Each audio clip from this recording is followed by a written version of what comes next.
नमस्कार दोस्तों, स्वागत है आपका हमारे YouTube channel green organic India पर। कैसा रहेगा अगर आपको 4 साल में सिर्फ एक बार धान की फसल लगानी पड़े और लगातार 8 सीजन यानी कि 4 साल तक आपको धान की फसल मिलती रहे, ना बार बार धान की रुपाई करनी पड़े, ना लेबर ढूंढने कहीं जाना पड़े, ना ही बार बार रुपाई से पहले खेत को तालाब बनाना पड़े और ना ही खेत को तैयार करना पड़े। आपको बार बार हर सीजन में बीज भी न खरीदना पड़े, ना आपको कहीं लेबर ढूंढने के लिए जाना पड़े, खाद और दवाइयों की जरूरत भी कम पड़ेगी, आपके समय की भी बचत होगी और सबसे बड़ी बात, खेत को तैयार करने के लिए मशीनी खर्च और लेबर खर्च भी बचेगा। यानी आसान भाषा में कहें तो आपका पैसा बचेगा, जिससे आपकी बचत ज्यादा होगी। पानी की बचत होगी, जो कि हमारे लिए बहुत ही अनमोल है। मिट्टी की पानी को सोखने की ताकत बढ़ेगी। इस वैरायटी के इस्तेमाल से खेत की मिट्टी तथा पर्यावरण को भी बहुत फायदा होगा। खेत को बार बार तैयार नहीं करना होगा। इससे होगा क्या कि खेत में जो हमारे जैविक कार्बन है वो बढ़ेगा। खाद व रसायनों के कम इस्तेमाल से पर्यावरण मिट्टी की सेहत में सुधार होगा।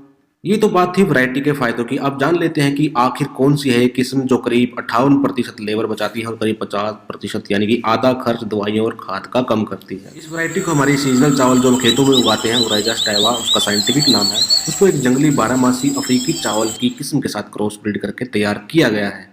ये वैरायटी है धान की PR23 किस्म। अरे रुकिए जरा, आप सोच रहे होंगे कि ये कोई PR 126 या 128 जैसी किस्म है, तो ऐसा नहीं है, बल्कि ये किस्म चाइना द्वारा विकसित की गई धान की किस्म है, जो कि यूनान यूनिवर्सिटी में पढ़ रहे विद्यार्थी फेंग हू ने इजाद की।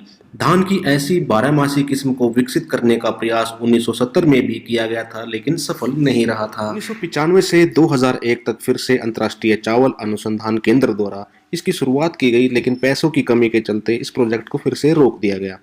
फेंग हू ने PhD पूरी करने के बाद लैंड इंस्टेट कंसास अमेरिका की मदद से 2018 में इस वैरायटी को विकसित करने में सफलता प्राप्त की। चाइना से सीख लेकर भारत में भी प्रयास जारी हैं, ऐसी ही किस्म भारत में भी तैयार की जाए, जिससे किसानों को खाद दवाइयों तथा मशीनी खर्च कम करने में मदद मिलेगी।